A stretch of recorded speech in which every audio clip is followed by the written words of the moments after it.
Welcome to Qwello channel, and today we're going to do an episode on Couch Crunch Tech.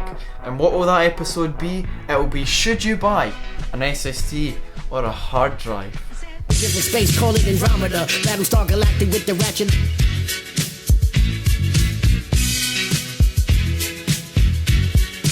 So we're going to kick off with advantages of an SSD. And basically, the first advantage, and obviously the biggest advantage, is speed. They're much faster than hard drives, there's no moving parts, so that gives them the speed advantage, which will dramatically speed up an old computer. You've got an old computer that's sitting around, it's really slow. Put an SSD in it, it'll like be having a brand new computer. So another advantage to SSDs are, because there is no moving parts, they'll consume much less electricity. Much less electricity means lower heat. No heat from an SSD, well, I say no heat, you'll get a tiny bit, but it's nothing. It's not like you're going to need to pure water cool your SSD, because that'd just be totally unnecessary, Finley. Yeah, you can have a greener planet. Yeah. So, you know, it might bring down your lecky bill, who knows, right? So, moving on to the next advantage. Another advantage to SSDs are, there's no moving parts, which means they're quieter. And hard drives, you know, because they're spinning so fast, they can vibrate inside your computer. You've got that water cooling to keep your computer silent. Why do you want a really loud spinning hard drive in there? So that's where SSDs come in and do the job. Can you use SSDs in a server, Aaron? Yes, you can, but it'll cost a lot. It'll cost quite a lot. I mean, come on, a 48TB SSD. See, I think that's what you need a small one of $1 million for that. EA needs to fucking invest in that shit. They do.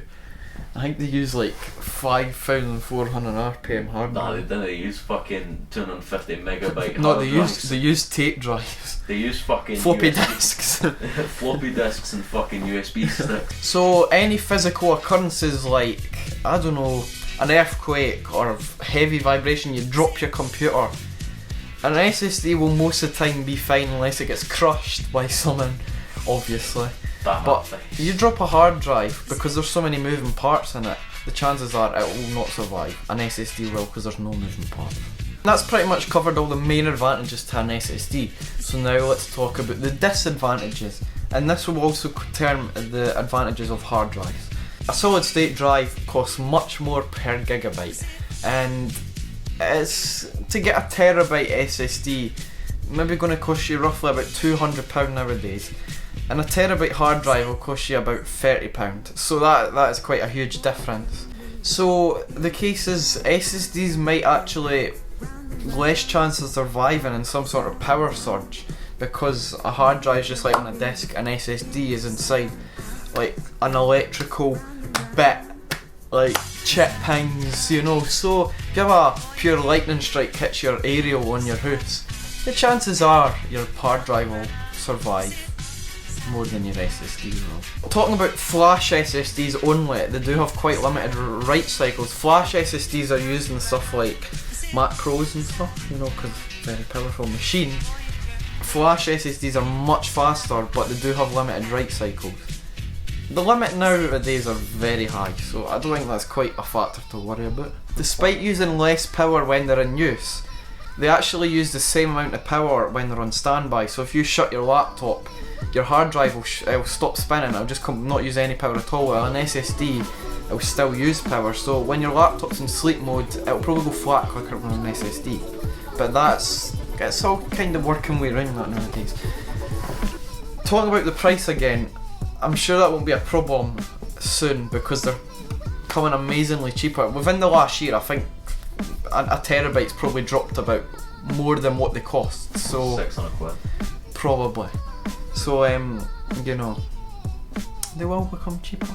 So hard drives, obviously good for archiving. If you've got old photos you want to stick like in the cupboard, hard drive's always the best and cheapest way to do that. If you're not a power user and you want a cheap way of having lots of storage on your computer, then a hard drive is the winner. If you want to have lots of archiving storage, a hard drive is going to win again. But if you are quite a power user, you know, you're a gamer, you're a video editor, photo editor, anything that's quite powerful like that, you want to have an SSD. You don't want to be editing off a hard drive, because that's just, it's going to slow down your computer. But when you think about it, for gamers, it really means the game will start up quicker. You're not going to get more frame rates by putting an SSD in, because look at the PlayStation, it uses the slowest hard drive you can get. Yes, games take ages to start up, but once the game's running, it sticks to the same frame rate. If you're wanting a cheap storage solution, hard drives are the way to go. But if you're wanting a fast, reliable, just better overall storage solution, go for an SSD. I hope this video has helped you. If it did, just subscribe below and hit the like button and so on. And we've done a lot of other videos. They're all linked below. No wait, are the videos linked below? The playlist will be. Aye, a playlist will be. So if you enjoyed this, give us a subscribe, and thank you for watching this video.